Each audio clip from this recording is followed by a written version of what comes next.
Hello students, let us discuss some question answers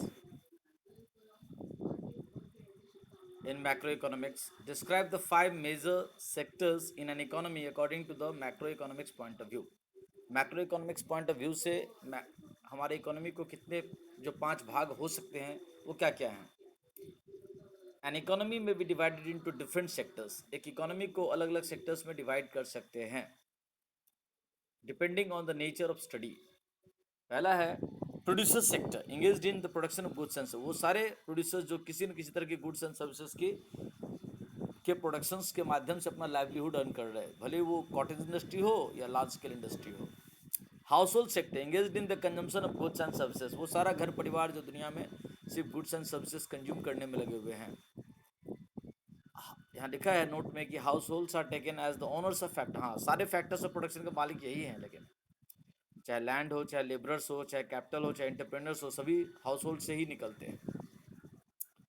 third, the government sector engaged in activities like taxation and subsidies. और government जो है जो taxation, subsidies and law and order देखती है।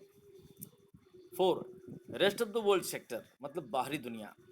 बाहरी दुनिया से हम एक्सपोर्ट और इम्पोर्ट जो करते हैं, ज़रूरत से ज़्यादा विदेशों को भेज देते हैं और अपनी ज़रूरत की चीज़ें जो अपने यहाँ नहीं है वो विदेशों से मंगवा लेते हैं, उसे इम्पोर्ट कहते हैं।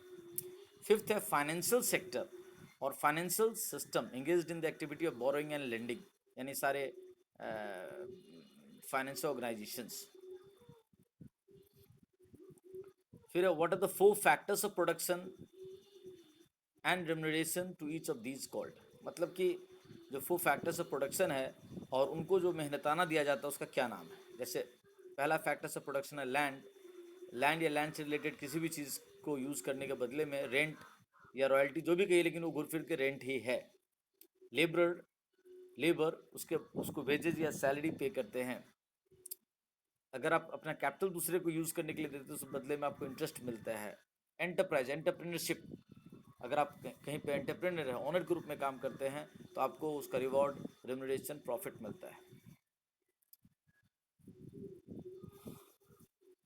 What are the important features of a capitalist economy. Capitalistic economy की क्या खासियत है।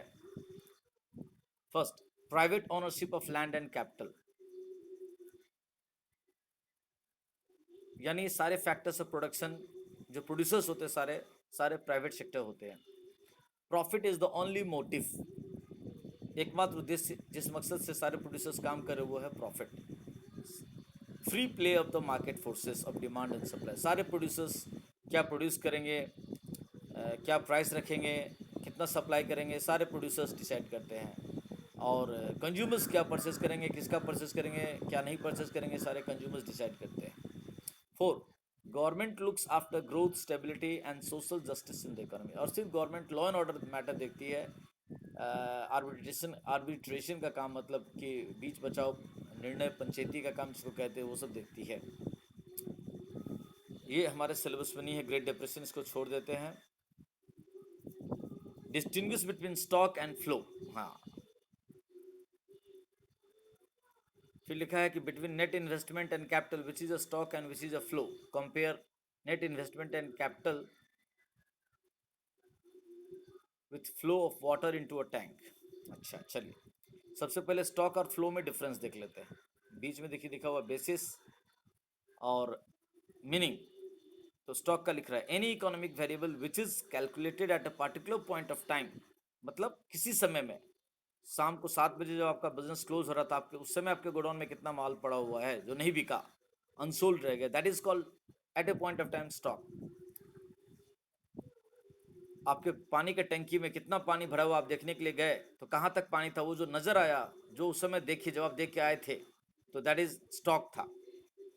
Flow, and any economic variable which is calculated during a period of time. हाँ, दिन भर में। अब अभी मैं क्या बोला कि आप शाम को 7 बजे दुकान बंद करने वाले हैं, तो जब तब जाके देखिए गोडाउन में क्या क्या माल पड़ा हुआ है, जो स्टॉक में रह गया, जो सुबह खुलते ही नजर आएगा, वो स्टॉक था। लेकिन दिन भर में कई बार गुड्स आया गया, खरीदे सेल हुआ, खरीदे सेल हुआ, दिन भर में बहुत सारे गुड्स आए गए। तो दिन भर में या साल भर में या हफ्ते भर में या 15 दिन में या एक महीने में, during a period of time जो भी इकोनॉमिक वेरिएबल्स का आया गया हुआ, वो सब फ्लो कहलाते हैं।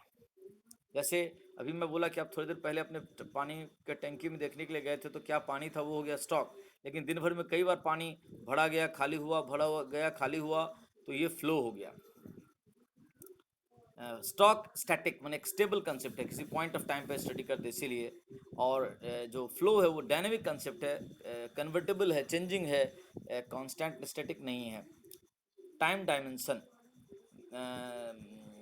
स्टॉक में there is no time dimension, इसमें किसी at a point of time, वो दिन के किसी समय भी हो सकता है, मतलब कोई फिक्स नहीं है किस समय आपने अपने गोडाउन का स्टॉक चेकअप किया, इसलिए टाइम फिक्स नहीं है। लेकिन फिर फ्लो में देर इज़ टाइम डायमेंशन, वो एक दिन का, एक घंटे का, एक महीने का, एक हफ्ते का, एक साल का हो सकता है। एग्जाम्पल, डिस्टेंस दूरी, अमाउंट ऑफ मनी, कितना पैसा आपके पास अभी है, वाटर इन अ टैंक, पानी में सॉरी टंकी में कितना पानी है, ये सब सारा हो गया स्टॉक। स्पीड, दिन भर में स्पीड बढ़ता घटते रहता है। स्पेंडिंग ऑफ मनी, खर्चा। वाटर इन अ रिवर, ये सब सारे फ्लो कंसेप्ट के एग्जाम्पल हैं। नीचे था क्वेश्चन था ना उधर कि compare net investment and capital with flow of water into a tank. लिख रहा है net investment is a flow whereas capital is a stock. Yes, capital कभी भी चेक करते हुए आपके बिजनेस में क्या कैपिटल लगा, तो बताते हैं 4 लाख या 5 लाख या 10 लाख, तो वो एक स्टॉक हो गया। लेकिन नेट इन्वेस्टमेंट साल भर में कई बार इन्वेस्टमेंट बढ़ता है घटता है, तो वो फ्लो कंसेप्ट हो गया। Amount of water in a tank at a particular point of time is stock concept, whereas amount of water flowing into it is a flow concept. हाँ, दिन भर में पानी कितना टंकी में डाला गया, कितना खर्चा हुआ, ये फ्लो कंसेप्ट हो गया। तो चलिए, यहाँ तक कुछ क्वेश्चंस हम लोगों ने डिस्कशन किया, इसको समझिए, और दिक्कत हो तो फिर पूछिए।